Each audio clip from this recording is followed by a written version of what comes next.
What's going on, everybody? My name is Josh Washburn of Washburn Fab Co. And today we're going to talk about a project that I did in the last couple of weeks. We went ahead and built a 20 by 10 shed just for general storage. It's kind of out of the way, away from the shop. It's for stuff that I don't really use. I have a room that's about an 18 by 18 that was just completely cluttered with random stuff. It's just taking up space in its useless room. I don't really need it for shop space at this point in time.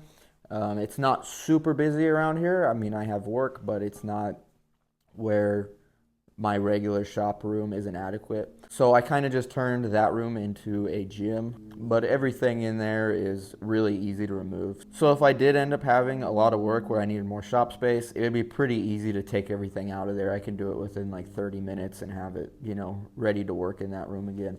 So no major drastic changes for the shop. So what I'm going to do today in this video is give you guys a detailed breakdown of what it costs for me to build this shed. I'm not going to go into how to build a shed. There's plenty of videos on that. I'm not sure there's a lot of videos out right now that are going to be talking about what the projects are actually costing in 2024, midway through the year. This is May.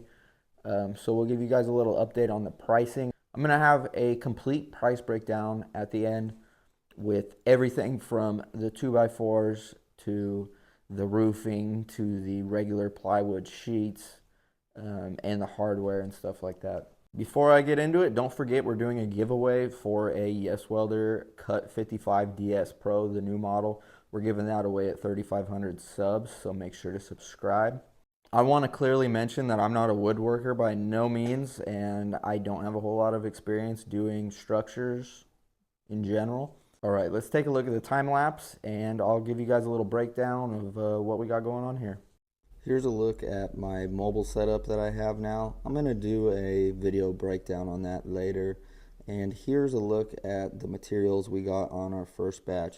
We actually didn't get enough material, and I'm super glad I took this video right when we pulled up to the shop, because I found out that we actually lost some material on the way home. We stopped to get lunch, and either somebody stole it or we lost it on the road somewhere. We didn't find it anywhere. So here's what we used as the foundation for this project. It's pretty rough, but it worked. This was kind of something that was on the property before I started working out here. To me, this seems like it was an old camper trailer frame. So we started with just getting all the old rotted wood off, knocked all the screws and nails out of it that were in it, and started leveling it out. We used some concrete blocks and bricks to get it all level. It actually worked out pretty good. We didn't really have any problems with it. It was plenty strong for what we were doing and saved quite a bit of money not having to do any kind of foundation underneath. Luckily, all of our cross members lined up pretty good with how our plywood was laid out in length and width. So it actually kind of maximized our material. As you can see here, all these sheets just kind of fit together to make the puzzle work out. We use self-tappers to go through the metal. Sometimes I get too much of in a rush when I'm on a project and I forget to record, or somebody calls me and I forget to start the video back up. But here we are getting the walls all framed up and kind of planning out how it's going to work. On that far side we did an 8-foot wall, and on the close side that we're building right now we did only a 6-foot wall so that we would have a slope for the roof. We wanted to do a simple roof. We didn't want to do any kind of A-frame roof. And there you can see I was sitting on James's shoulders because we didn't have a ladder over there for some reason. But now we got a ladder. This was my second load of material. Had to replace what we either lost or got stolen. We still don't know. It's the next day here, and I'm cutting out some of the 2x4s to frame up the back wall.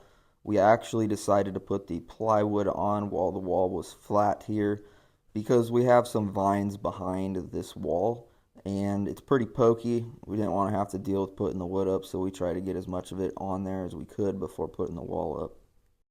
Don't forget to have fun when you're doing DIY projects. For some reason James wanted me to break this piece of plywood over his back. Now that we have the back wall up here, it's time to move on to putting up the cross members on the roof. For some reason this felt like one of the most time consuming parts of the project. Since there was a lot of measuring and hammering by hand here to get our brackets up in place. But like every other process of a job, once you get into a good rhythm to where you got a flow going of what you're doing, it ends up going up pretty fast. Depending on what thickness of metal roofing you get, they might be pretty flimsy if you're going with the cheap stuff like we did. So we had to put 3 cross members up to keep it from flexing and moving around on us. The more projects you'll do for yourself, you'll start to realize that sometimes if you're trying to do something more cost effective, in the long run, it ends up costing more because you have to do other things to counteract or make up for the lack of structure in one product versus another. Like maybe if we would have went with thicker roofing material, we wouldn't have to use so much wood, so it would have actually cost us less. So I completely forgot to take a time lapse when we were putting up all the walls and all that.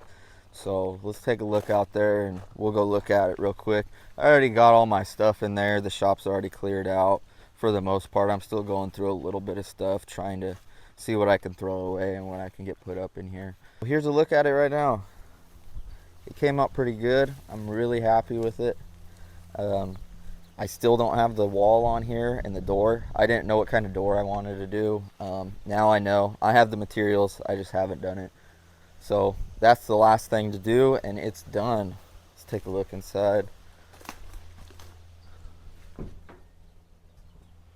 We got these gaps up here where you can see light through, and it bothers me a bit, but then I noticed from looking at other people's sheds that they all have that. So I guess I'm not going to worry about it.